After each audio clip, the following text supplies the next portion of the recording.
10 terrifying true horror stories that will keep you awake. 1. The missing reflection. I was brushing my teeth when I noticed something strange in the mirror. My reflection didn't match me. I had already stopped brushing, but in the glass, I was still going. I leaned closer, thinking it was a trick of the light, but then it smiled. Not a normal smile, too wide, too many teeth. Slowly, my reflection reached toward the glass, pressing its palm against it. The lights flickered, and for a moment the mirror went completely black. When it came back on, my reflection was gone. But I wasn't standing in front of the sink anymore. I was standing inside the mirror, watching someone else brush their teeth with my body. 2. Whispers from the closet. Every night for weeks, I've heard whispers from my closet. I told myself it was the pipes, or the wind, or my mind playing tricks. Tonight, I decided to record it. I left my phone on the dresser and went to bed. At 3:12 a.m., the whispers started again, slow, urgent, almost pleading. This morning, I played back the audio. My heart stopped. It was my own voice, hoarse and desperate, repeating, "I'm still in here. Please let me out." As the recording played, I noticed the closet door was cracked open, just enough for someone inside to see me. And something was breathing. 3. The sleep call. My phone rang at 2:46 a.m. The caller ID said it was me. Half asleep, I answered, and heard my own breathing on the other end. Then my voice whispered, "Wake up. You're not alone." I turned on the lamp and looked around. Nothing. I hung up and placed the phone back on my nightstand. That's when I noticed something horrifying. My phone was already there. I was still holding it to my ear, and the voice on the line was still whispering. 4.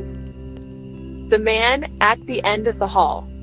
Every night when I turn off the lights, I see him, a tall man at the end of my hallway.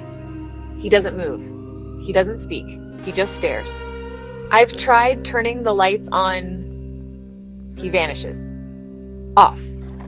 And he's back. Tonight, I decided to walk toward him. My footsteps echoed as the distance closed, my heart pounding in my ears. When I was halfway down, he finally spoke, in a voice so low it vibrated in my chest. "Turn around." I spun around, and there was another man, identical to him, standing inches behind me. The one at the end of the hall began to walk toward us, and there was nowhere left to run.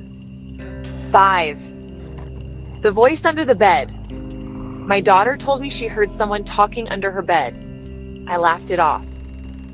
Kids imagine things, but last night I heard it too. A low, rasping voice saying, "She's not yours?" My stomach twisted. I grabbed a flashlight and looked underneath.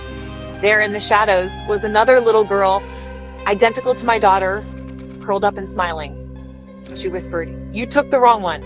I shot up and looked at my bed, but my daughter was gone. 6. The funeral guest. At my grandmother's funeral, we all posed for a family photo. Everyone was there, even a pale man I didn't recognize, grinning in the background.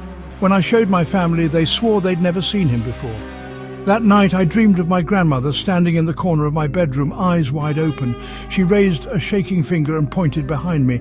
I turned, and the pale man was lying in my bed, grinning. His cold hand patted the empty spot beside him. "You've got my side," he said. 7. The baby monitor. I was watching my baby on the monitor when I saw him. A man's pale face appearing beside the crib. I ran to her room. Nothing. Later, I checked the footage. At 3:17 a.m., the man leaned closer to the crib and whispered, "Not yet." The next night, I didn't check the monitor, but at exactly 3:17 a.m., I woke up to breathing in my ear. I rolled over, and he was lying in bed between me and my husband, smiling at both of us. 8. The knock. 3 slow knocks at my door. I checked. No one there. 3 knocks again, this time from inside my closet. I opened it, empty. I sighed in relief and turned back toward my bed. 3 knocks on my headboard. Soft, slow, close. I froze. My headboard is against the wall.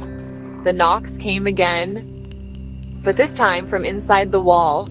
And then something knocked back from my pillow. 9. The family portrait.